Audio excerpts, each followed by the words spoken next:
আমাদের এই ছোট্ট ৩ বছরের মেয়ে তাসনিমকে নিয়ে এবার আমরা মোটরসাইকেলে করে ফরিদপুর থেকে ঢাকায় যাচ্ছি একটা বিশেষ কারণে। কারণ অবশ্য একটা না, একাধিক আছে। আমাদের ফ্যামিলিতে আরো একজন নতুন সদস্য জয়েন্ট হয়েছে, যার মুখটা আমরা এখনো দেখি নাই, তো তাকে দেখতে যাব। তার সাথে আপনাদের জন্য খুব সুন্দর সুন্দর কিছু ঈদ কালেকশন নিয়ে আসবো। আর এই পুরা জার্নিটাই হবে কিন্তু আমাদের মোটরসাইকেলে করে। সো আমাদের এবারের গল্পটা একটু অ্যাডভেঞ্চার হবে এবং তার সাথে আরো কিছু চমক থাকবে এই পুরো ব্লগে। সো অবশ্যই শেষ পর্যন্ত দেখবেন। একদম শুরু থেকেই শুরু হবে ব্লগটা। একদম সকালবেলা থেকে আমরা কোথায় কোথায় কি করছি সবই দেখতে পারবেন। হ্যালো এভরিওয়ান, আসসালামু আলাইকুম। কি ভাবতেছেন এত সকালবেলা আমরা রেডি হয়ে কোথায় যাচ্ছি? তো আপনাদের জন্য থাকতেছে বিশাল একটা চমক বা ধামাকা। এখন বাজে কত? এখন বাজে হচ্ছে আপনার এই যে দেখেন 6টা 14, মানে সকাল 6টা 14। আমরা যাব ঢাকায় আপনাদের জন্য আরো নিউ কালেকশনগুলো আনার জন্য।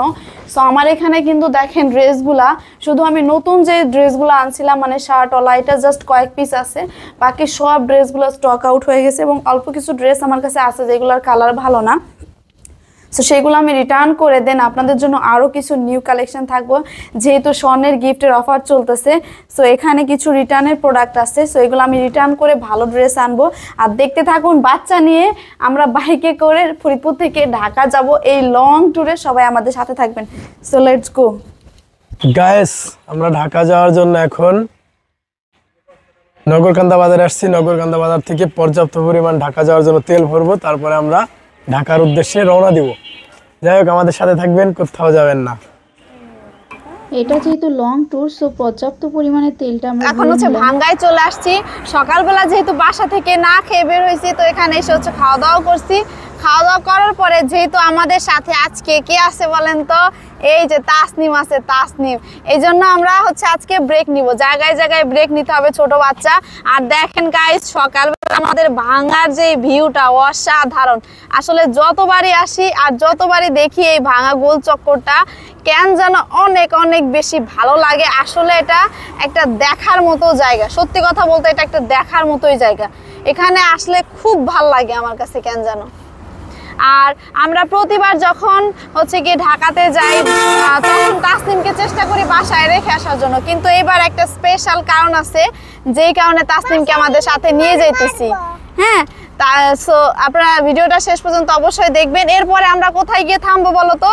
পদ্মা সেতুর আগে যে আবার আরেকটা ব্রেক নিব, ঠিক আছে? চলো বিসমিল্লাহর নামে আবার শুরু করি আমাদের যাত্রাপথ। আর গাইস, আজকে আমি যে সুন্দর জামাটা পরে আছি এটা কিন্তু আমাদের পেজ এবং চ্যানেলে অ্যাভেলেবেল আছে।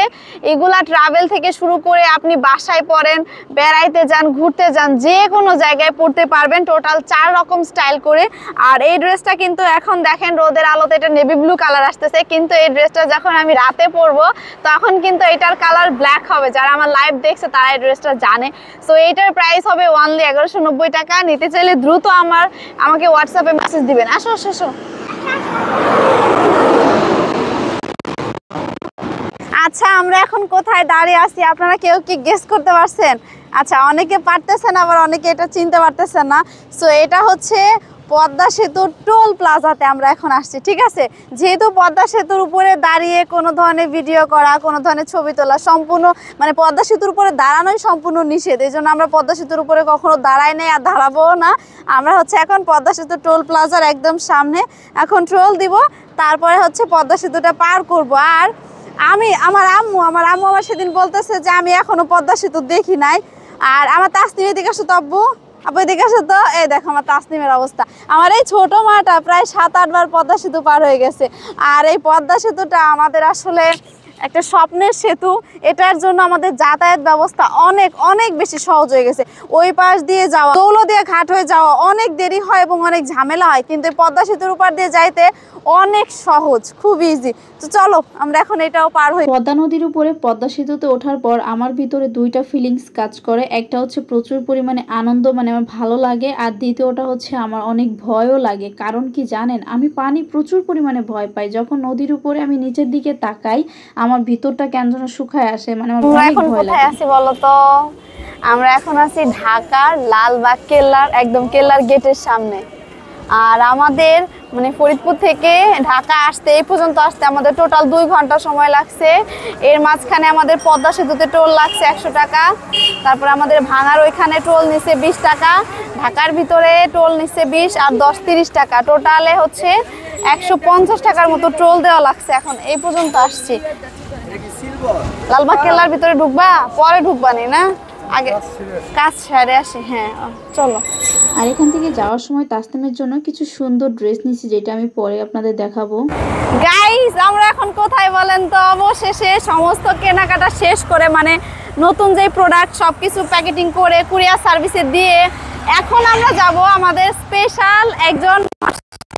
সো প্রথমেই বলছিলাম একজন স্পেশাল মানুষ আছে, সেটা হচ্ছে গিয়ে কি তাসনিম বলো? তাসনিমের ভাইয়াকে দেখতে যাচ্ছি আমরা এখন লাস্ট। সব কাছে তাসনিম কি পরিমাণে শক্ত চিন্তা করা যায়। অন্য বাচ্চা হইলে কিন্তু বিরক্ত করতো আমাদের সাথে। ও আমি কাপড় চোপড় কিনছি, ও দাঁড়াইছিল, মার্কেট করছি, মানে ফরিদপুর থেকে ঢাকা আসছে এই পর্যন্ত এমনি শক্ত হয়েছে। এখনো কিন্তু আমার থেকে আরো বেশি শক্ত স্ট্রং, দেখছো?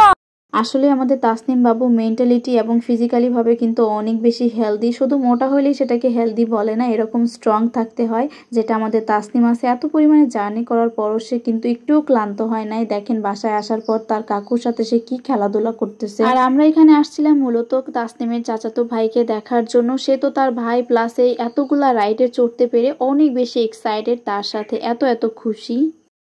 তা আলহামদুলিল্লাহ ফাইনালি আমরা ঢাকাতে পৌঁছানোর পরে আমাদের যত কাজ ছিল সব শেষ করে এরপরে আমরা যে স্পেশাল বাবুকে দেখতে আসছি তাকেও দেখছি। তো তাকে আমি ক্যামেরাতে দেখাবো না, কারণ সে খুবই ছোট বাবু। যাই হোক, এখন হচ্ছে আমরা আবার পরের দিন, মানে আমরা হচ্ছে কালকে আসছিলাম, আর সারাদিনে কোনো ভিডিও ফুটেজ নেওয়া হয় নাই, অনেক ক্লান্ত ছিলাম। তো এখন হচ্ছে আমরা বাসায় চলে যাব। আর কিছু জিনিস আমার সাথে আছে, প্লাস হচ্ছে এই যে আমার তাসনিম। এখন হচ্ছে আমরা দেখি লিফটটা করে দেই, আমরা এখন চলে যাব।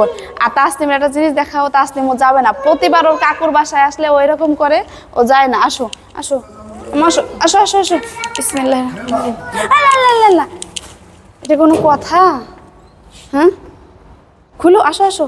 এরকম করলে লিফট নষ্ট হয়ে যাবে, তো তাড়াতাড়ি আসো তাড়াতাড়ি আসো, বিসমিল্লাহির রহমানির রহিম। আমরা লিফটে এই যে উঠে গেছি। এখন হচ্ছে যাই হোক, আমরা লিফটে কিন্তু উঠে গেছি। এখন বাজে ভোর 6টা। আমরা এখন রওনা দিব। আর আপনারা সবাই জানেন সকালবেলা কিন্তু ঢাকা শহর পুরাটাই ফাঁকা থাকে, আর আমরা বেশিরভাগ চেষ্টা করি এই সকালবেলায় আসা যাওয়া করার জন্য। আর তার সাথে আজকে দেখো আসার সময় তাসনিমের জন্য পছন্দ করে আমি এই জামাটা কিনে দিছি, ওর আব্বু পছন্দ করে কিনছে। দেখো তো কেমন হয়েছে। তাসনিমের মন খারাপ কেন বলো তো? কেন? কারণ সে তার কাকু বাড়ি থেকে যাবে না। মানে তার কাকু বাড়ি আসলে সে কোনো তারিখে এরকম করে, ও যাইতে চায় না, কেন জানি না। কিন্তু এখানে আসলে আটকে যায়। কেন আটকে যায় সেটাও দেখাবো। নিচে ওর অনেক খেলনা আছে, ওই খেলনার সাথে খেলাধুলা করার জন্য ও যাইতে চায় না। চলেন দেখাই সেই খেলনাগুলো। ওরে বাবা, আসো। কোন সাইড দে? এই সাইড দে। হ্যাঁ, এক সাইড দিয়ে গেলেই হয়, আসো। আরে হইলো, এই যে এখানে গেলেই হইলো। এদিকে আসো, একটা জিনিস দেখাবো। তাসনিম এখানে আসলে কেন যাইতে চায় না সর্বোপরি সেটা দেখাই। এই যে এই সাইডে অনেক খেলনা আছে, মূলত এই যে চলে গেছে, দেখছো? ওই খেলনাগুলোর সাথে খেলানোর জন্য ও কখনোই মানে যাইতে চায় না। এখানে আরেকটা সুন্দর জিনিস দেখাও। মানে এখানে যারা ভাড়া থাকে, আমরা যেটুকু কোয়ার্টারে আসছি, এখানে সব সৈনিক মানে যারা যারা এখানে ভাড়া থাকে, এখানে তাদের লোকেশন চ্যাট দেওয়া আছে, কে কোথায় ভাড়া আছে। এদিকে আসো, আমরা ভাইয়ের বাসায় আসছি। ওই দেখো লেভেল 3 এতে আছে কর্পোরাল মোহাম্মদ শিমুল হাসান। না, উনি 13 নম্বরে আছে না, আমরা 13 তলায় থাকে না ভাইয়া, 13 তলায় ওই যে এই নাম্বারে, এই জন্য তার নাম লেখা আছে। এখানে যারা যারা আছে সবার নাম লেখা আছে, মানে চলে গেলে যারা নতুন আসে তাদের নামটা ওই যে এখানে লেখা থাকে। তো আমরা ওই 13 তলায় ছিলাম, একদম টপ ফ্লোরে। আসো, তাসনিমের সাথে এখন ওইগুলারে বিদায় দিতে হবে না, তারপরে সে আমরা বাসায় যাবো।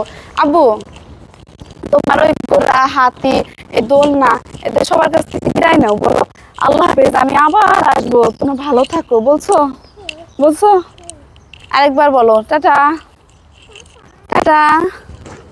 এদিক থেকে দেখাও বিল্ডিংটা কত বেশি উঁচু। ঘোড়া পানি খায়। এদিকে আসো।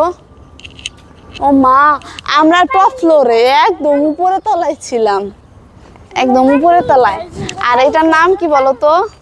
এটার নাম হচ্ছে স্বপ্ননীর, স্বপ্নের ঠিকানা। এটা হচ্ছে সৈনিকের ওয়াইফদের স্বপ্নের ঠিকানা। যাই হোক, সবাই ভালো থাকবেন আর আমাদের জন্য দোয়া করবেন, আমরা যেন সুস্থ স্বাভাবিকভাবে ভালো মতো বাসায় পৌঁছাইতে পারি। আমরা ঢাকা থেকে আসার পথে দেখি ঢাকা শাহবাগ, ঢাকা বিশ্ববিদ্যালয় থেকে শুরু করে ওই দিকের যত এরিয়া ছিল ওখানে প্রচুর মানুষের ভিড় প্লাস হুজুরদের ভিড়, হয়তোবা কোনো ওখানে আন্দোলন ছিল। যাই হোক, আমরা সুস্থভাবে বাসাতে পৌঁছাই গেছি এবং আমাদের পার্সেলও চলে আসছে। সো ব্লগটা কেমন লাগছে কমেন্টে অবশ্যই জানাবেন।